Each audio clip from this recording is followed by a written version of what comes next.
अधिवेशनामध्ये आदरणीय मुख्यमंत्री देवेंद्र फडणवीसजी यांनी सांगितलं होतं की कमर्शियलचा वापर फक्त आपण अडाणीतला आपण देणार आहोत, पण तसं न करता हे स्मार्ट मीटरची जी सक्ती जी आहे ती सर्वसामान्यांच्या घरामध्ये पोहोचलेली आहे। वीज जो आहे बेसचे जे 11 लाख जे ग्राहक आहेत कुलाबापासून सुनावट्टीपर्यंत त्यांच्यावर एक प्रकारची जबरदस्ती केली जाते। कुठेतरी एका खाजगीकरण करून अडाणीचा फायदा कसा होईल याच्यावर जर जोर देणार असेल तर आम्ही त्याचा विरोध करू। मुंबईमध्ये ग्राहकांना सेवा पुरवणारी बेस्ट आणि याच बेस्ट समितीच्या अध्यक्षांची आज या बेस्ट भवनमध्ये नियुक्ती झालेली आहे आणि विरोधी बाकावरती सुद्धा असे तगडे जे चेहरे आहेत ते सुद्धा आपल्याला पाहायला मिळत आहेत। शिवसेना उद्धव बाळासाहेब ठाकरे पक्षाचे नितीन नांदगावकर माझ्यासोबत आहेत। नितीन दादा, आज तब्बल अनेक वर्षांनी अध्यक्ष बेस्ट समितीला मिळालेले आहेत। प्रामुख्याने शिवसेना पक्षाकडनं काय मागण्या तुम्ही ठेवणार आहात? मुळातच बेस्ट जगली पाहिजे आणि आजची जी पहिली आमची बैठक होती, येणाऱ्या प्रत्येक बैठकीमध्ये आमचे विषय जे आहेत ते बेस्टच्या संदर्भात आहेत।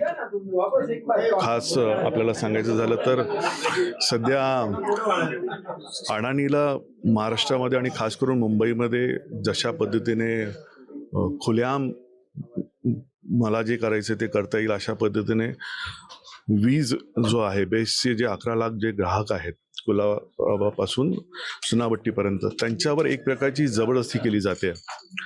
अधिवेशनामध्ये आदरणीय मुख्यमंत्री देवेंद्र फडणवीसजी यांनी सांगितलं होतं की कमर्शियलचा वापर फक्त आपण अडाणीतला आपण देणार आहोत, पण तसं न करता हे स्मार्ट मीटरची जी सक्ती जी आहे ती सर्वसामान्यांच्या घरामध्ये पोहोचलेली आहे आणि खुलेआमपणे जबरदस्तीने ते BSTचे मीटर्स काढण्याचा प्रकार चालू आहे आणि अडाणीचे मीटर्स लावून ऑलरेडी BST जिथे एवढे त्यांचे जे ग्राहक आहेत BSTचा नफा कसा होईल याकडे न बघता कुठेतरी एका खाजगीकरण करून अडाणीचा फायदा कसा होईल याच्यावर जर जोर देणार असेल तर आम्ही त्याचा विरोध करू आणि प्रत्येक बैठकीमध्ये हा विषय जोपर्यंत मार्गी लागत नाही, जोपर्यंत सर्वसामान्य जनतेला त्यांचं हक्काचं मीटर जे आहे जे बेस्टचं आहे ते जोपर्यंत अबाधित तसंच राहत नाही तोपर्यंत हा विरोध कायम राहील। आणि येणाऱ्या काळामध्ये जर अडाणीने अशाच पद्धतीने जर जबरदस्ती केली तर याचा विरोध त्यांना रस्त्यावर पण बघायला मिळेल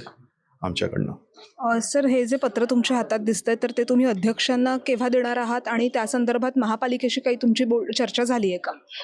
हा विषय एवढा गंभीर आहे की आम्ही आजच ते पत्र देणार आहोत आणि येणाऱ्या ज्या आमची जी बैठक असेल त्याच्यामध्ये हरकतीच्या मुद्द्यावर आम्ही याच्यावर आक्षेप घेऊ आणि हा विषय चर्चेला जायलाच पाहिजे, कारण हा बऱ्याच वर्षानंतर पुन्हा एकदा बेस्ट कमिटी आता स्थापन झालेली आहे आणि मग आज आम्ही स्वागत म्हणून आजचा विषय फक्त त्यांची नेमणूक होती तर आम्ही सर्वांनी त्याला अनुकूलता दर्शवलेली आहे। पण येणाऱ्या प्रत्येक बैठकीमध्ये जे जे प्रश्न बेस्टच्या संदर्भात असतील, मग बेस्टचा पगारवाढ असेल, ग्रॅज्युटी असेल, बदल्या असतील किंवा ज्या आपल्या बसेस घ्यायला पाहिजेत, जवळजवळ 3 ते 3.5 हजार नवीन बसेस येणार आहेत, त्या कधी येणार याची आम्हाला शाश्वती पाहिजे आणि हे सारे प्रश्न आणि मूलभूत गरजा ज्या वाहन चालकांच्या आहेत बेस्ट नेते सगळ्या घेतल्या पाहिजेत आणि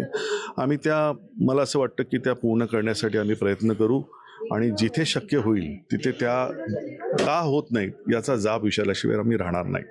नितीन दादा, जर आपण बघितलं तर बेस्टमध्ये कामगारांची संख्याच मुळात कमी आहे। त्यामध्ये जे कंत्राटी जे ड्रायव्हर्स आहेत आणि त्यांच्या माध्यमातून जे होणारे अपघात आहेत, कुर्ला अपघात असेल, भांडूप अपघात असेल, ही अत्यंत ज्वलंत उदाहरणं आहेत की जो अजूनही मुंबईकर विसरलेले नाही आहेत।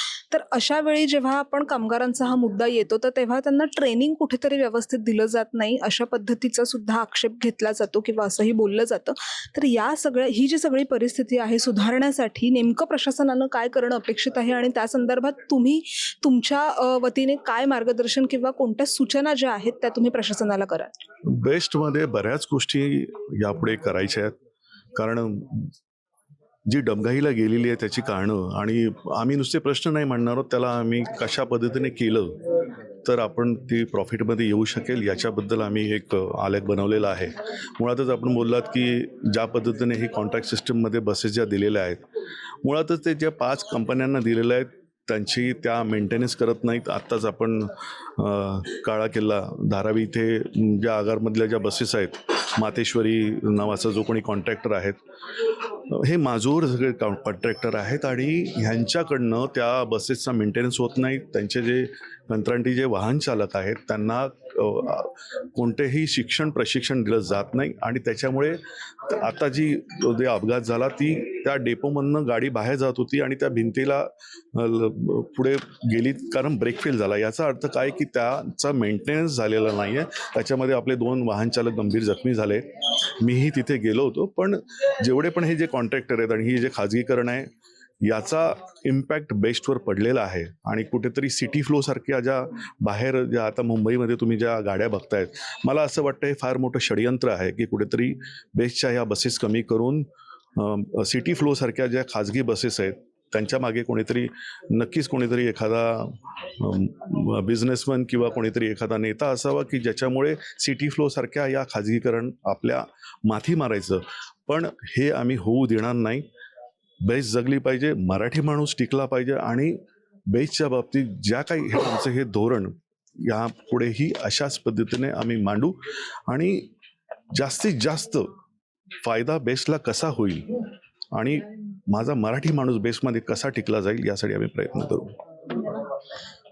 मराठी माणूस कसा टिकला जाईल आणि जगला जाईल, त्यासोबतच बेस्टचा इलेक्ट्रिक डिपार्टमेंट असू देत किंवा वीज बिलाचे जे स्मार्ट मीटर्स आहेत त्याचं जे खाजगीकरण होतं आहे आणि सगळे जे स्मार्ट मीटर्स आहेत ते कसे बदलले जात आहेत, त्याचसोबत बसचा जो मुद्दा आहे या सगळ्या संदर्भात शिवसेनेतर्फे योग्य वेळी योग्य तो पाठपुरावा हा वेळोवेळी केला जाईल असंच नितीन नांदगावकर यांनी म्हटलेलं आहे. लोकमत मुंबईसाठी निधी पेडणेकरचा रिपोर्ट.